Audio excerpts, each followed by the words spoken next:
지금 더불어민주당은 전당대회 돈봉투 사건이나 김남국의 코인 파동 등으로 궁지에 몰려있지만 정작 이재명 대표는 여전히 건조합니다.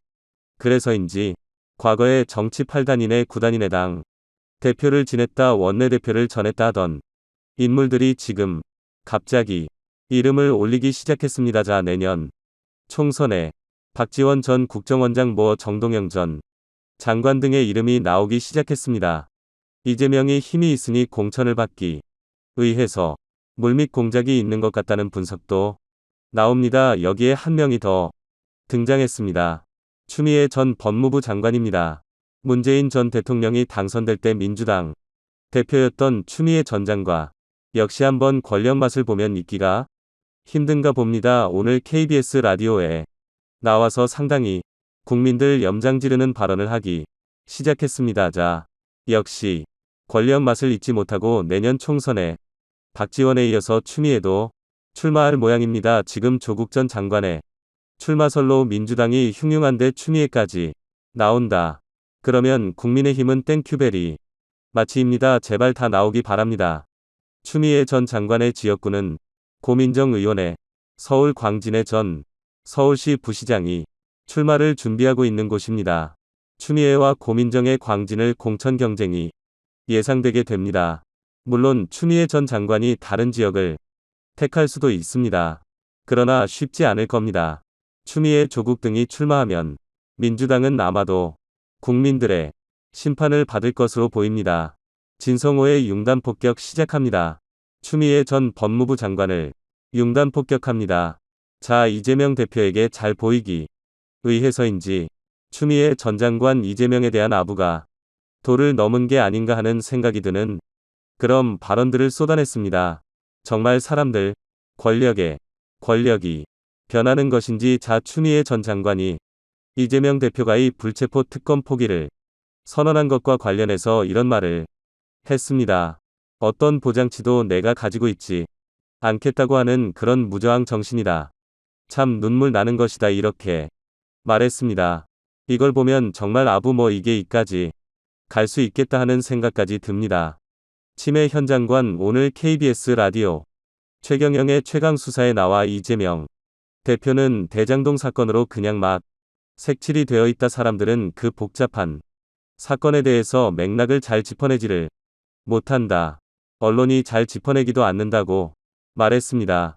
추미애 전 장관이 오늘 KBS 인터뷰는 언론에 대한 불만들이 쏟아집니다. 사실 지금 국민의힘이나 윤석열 대통령 입장에서 보면 KBS, MBC 등이 문재인 정권의 하수인 같은 공영방송 때문에 지금 문제가 심각하다 이런 분석을 하는 사람들이 많은데 거꾸로 추미애는 언론을 비판합니다. 자, 윤석열 정부를 직접적인 폭력, 구조적인 폭력, 문화적인 폭력을 구축하고 있는 검찰국가라고 규정한 추미애 전 장관은 이재명 대표가 문화적인 폭력을 당하고 있는 피해자인 것이다. 사실은 조국이 당하는 거나 이재명이 당하는 거나 본질적으로 같은 것이라고 주장했습니다.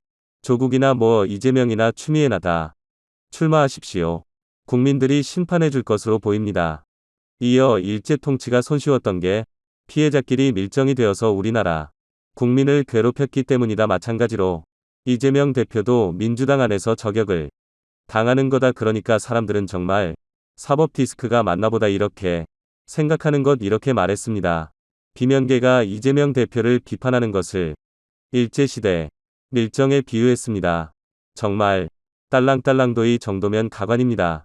이재명 대표의 불체포 특권 포기 선언에 대해서 그런 국가폭력에 대해서 이재명 대표가 혼자서 감당할 일이 아니다. 제2의 이재명이 있을 수 있다. 그러면서 이재명 대표는 폭력을 당하고 있는 피해자라며 진행자가 비폭력 저하운동을 했던 인도의 마트마 간디와 같은 것이라고 가시냐고 묻자 추미애 전 장관은 네라고 답했습니다. 이제 이재명을 간디의 반열에 올리고 있습니다. 기가 막힙니다. 130억이 넘는 뇌물 의혹 수천억의 배임 의혹을 받고 실제 재판에 넘겨진 피고 신세인 이재명을 간디의 무장정신으로 비교를 한다. 이쯤 되면 아무도 선을 넘었다는 상황이 됩니다. 추미애 전쟁관은 그러면서 지금 한국은 마치 세월호 선장이 가만히 있으라고 얘기한 것처럼 대통령 한 사람이 가만히 있으라고 하고 언론도 침묵을 하고 있다. 세월호가 가라는 뜻이 대한민국 국악 가라앉을 수 있겠다고 비판했습니다. 어차피 기울어진 운동장에서 공포의 시대에 언론도 말을 못하고 있어 기자들이 얼마나 써질지도 모르겠다고 구현했습니다. KBS에 나와서 KBS 기자들 지금 뭐 일부는 문재인 정권에 부역했다는 그런 의혹을 받고 있고 지금도 무슨 부산 엑스포를 북한 엑스포라고 말하는 앵커까지 있는 지경인데 KBS에 나와서 기자들이 얼마나 쓰릴지 모르겠다 이렇게 말하면 추미애 전 장관 기가 막힙니다. 20일에 총선 출마 여부를 묻자 천천히 여쭤봐달라 부인하지 않았습니다. 총선 출마를 고려하고 있는 것이 아니냐는 해석을 낳고 있습니다. 추미애 전 장관의 지역구는 서울 광진구 을지역이었습니다. 여기서만 15, 161819에 20대 5승을 했습니다. 17대 때 김영주 전 의원에게 떨어졌습니다. 현 지역구에는 고민정입니다. 자, 아무튼 국민의힘 오신환 전 서울시 부시장이 지금 벼르고 있습니다. 복수열전을 준비하고 있습니다. 추미애가 고민정을 업고 공천을 받을 수 있을지 아무튼 민주당은 습도 같이 되고 있는 것 같습니다. 신성호의 융단 폭격이었습니다. 여러분, 감사합니다.